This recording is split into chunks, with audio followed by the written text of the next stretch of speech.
Thanks very much, Jim. So I'll try to touch upon briefly each of your points. So firstly, the foreign law and I think the great unease that rabbinic scholars have today, when on one hand coming to the conclusion that Jewish law is not the same as secular law, and somehow it seems to sort of fall short of the protections provided by secular. By the way, when I use the word secular, I mean Ezrahi, civil. But I don't. In copyright circles, civil law refers to the law of continental Europe versus the common law. So that's why I use the word secular. But I mean Ezrahi, and not the Hebrew in Hebrew. But there is this sense that maybe this is Kibul Hashem, maybe there's something lacking in Jewish law, and I think that it ties in also to a great reluctance among at least current Israeli and many rabbinic leaders and scholars to rely on Dinah Mukotadina. And somehow some poskim say that there is no Dinah Mukotadina in Israel, of course.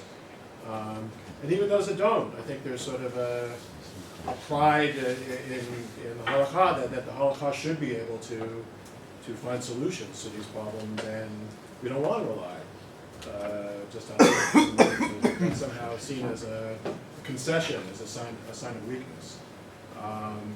So I was thinking about that when Michael talked about the earlier comments about how when it really comes down to it, at least in the United States, rabbinic courts, Dinah Mukotadina looms very, very large.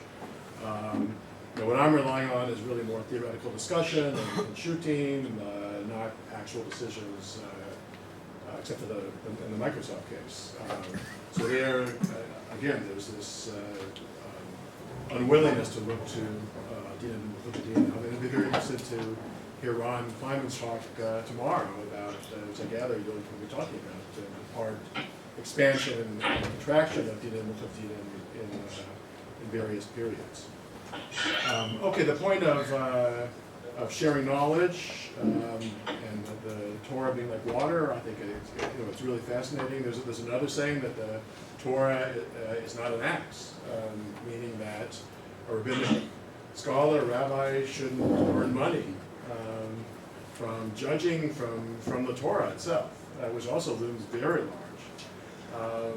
And the Ramah actually deals with that in his 1550 ruling.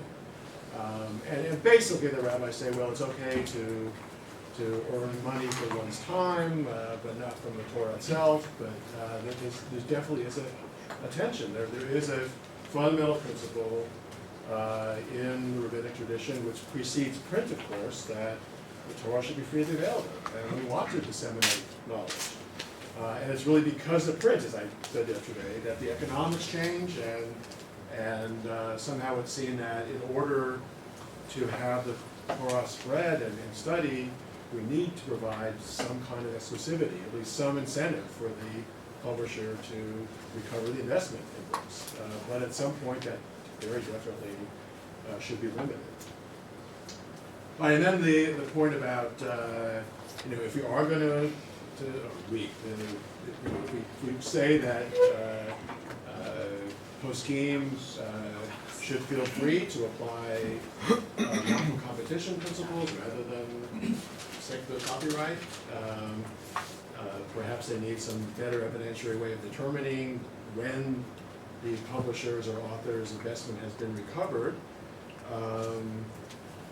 That's may well be true. Certainly in the era of print, the rabbis had a pretty good, at least thumb on the scale way of telling whether the initial investment had been recovered. It was all based on when was the first print run sold out.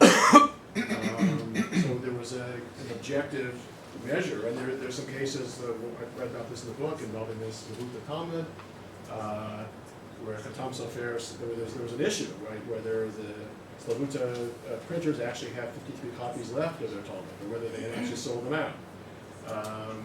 And the rabbinic court ruled, and some of the rabbis who also issued shutim about this stated that, well, worst comes to worst, the Vilna publishers will buy out the 53 copies that are left, and then the Vilna publishers should be free to print their Talmud. So today, that measure may be much more difficult. I will say that your reference to Asher Rice is a good one. That it seems largely that, we talked about this at lunch, right? That perhaps understandably so, the rabbis who opine in this area, they are often not themselves certainly using the internet, right? And their understanding of social facts is limited by what they've heard, right, and what's been told to them. But I think that to one extent or another, it's also true with some of the federal judges in the United States, right? So I don't think that's entirely unusual for judges making these kind of rulings. Maybe it's a difference in degree rather than in time.